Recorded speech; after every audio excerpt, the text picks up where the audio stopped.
প্রিয় দর্শক শ্রোতা, এটা হলো বাবু সালাম। এখান থেকে রাসূল পাক সাল্লাল্লাহু আলাইহি ওয়াসাল্লামের পবিত্র রওজা মোবারকে প্রবেশ করে।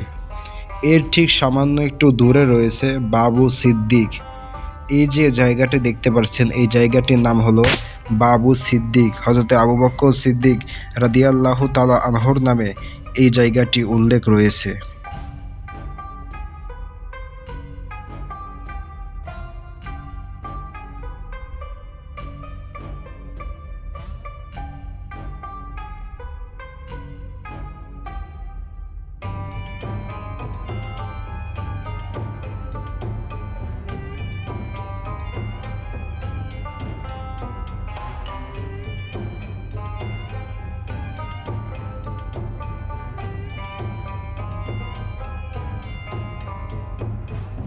এর পাশে রয়েছে বাবুর রহমান, অর্থাৎ রহমতের দরজা।